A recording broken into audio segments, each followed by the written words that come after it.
Hello everyone, welcome to your podcast. Today we are going to talk about troubleshooting electrical circuit.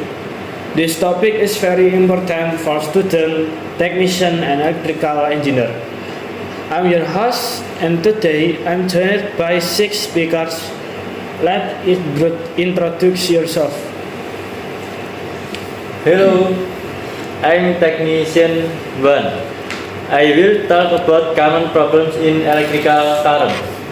And hello everyone, I'm Technician 2. I will explain the tool used for troubleshooting. Hello, I'm Engineer 1. I will discuss the step-by-step troubleshooting methods. Hi, I am Engineer 2. I will share real examples from laboratory and industry. Hello everyone, I am the specialist. I will talk about modern technology in troubleshooting and give the closing statement.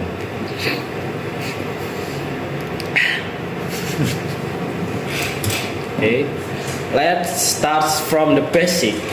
What are common problems in electrical circuit? Right, technician 1. Some common problems are short circuit, overload, loose connection, and damaged component. For example, a resistor can burn, a capacitor can leak, or a cable connection can become loose. So, these problems are actually very common, right? Yes, very common. They can happen at home, in laboratories, and also in industrial system. I agree. Many serious failures start from small problems like loose connection. Okay. To find these problems, what tools do we usually use? Engineer 2.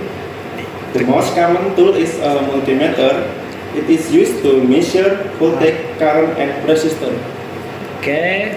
Is the multimeter enough for beginner?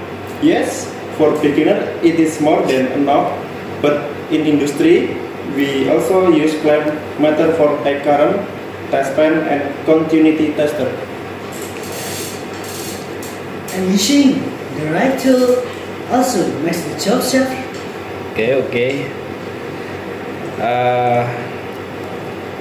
After knowing the problem and tools, how do we do troubleshooting currently?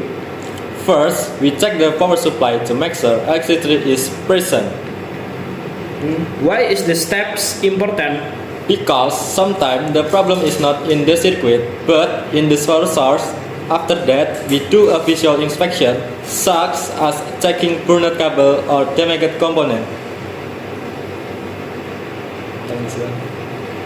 This step is simple, but many people skip it. That's right. Finally, we measure part of the circuit step by step to isolate the faulty section. This method makes troubleshooting safer and more efficient. Okay. Can you share a real example from a lab or industry? Oh, in the laboratory, sometimes a circuit does not turn on even though power is correct. Okay. What usually causes that? After inspection, we may find a crack solder joint, so the current cannot flow properly. So a small solder problem and can stop the whole circuit. Actually, in industry, a motor may stop working because the overload relay is activated due to excessive load. Okay. How about troubleshooting technology today? Today, troubleshooting is supported by digital technology such as mobile applications, smart diagnostic tools, and IoT-based monitoring system. So, technology really helps technician now? Yes, very much.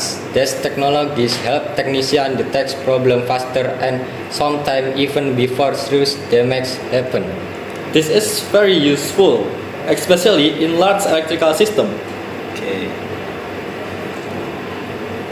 From today's discussion, we can conclude that troubleshooting is a very important skill in electrical engineering. Yes, with good basic knowledge, proper tool, and modern technology, troubleshooting can be done more effectively and safely. Okay, thank you to our speaker and listener. We hope this podcast is useful and give you better understanding about troubleshooting electrical circuit. Thank you for listening. Thank you for listening. See you. See you Thank you. in the next Next podcast.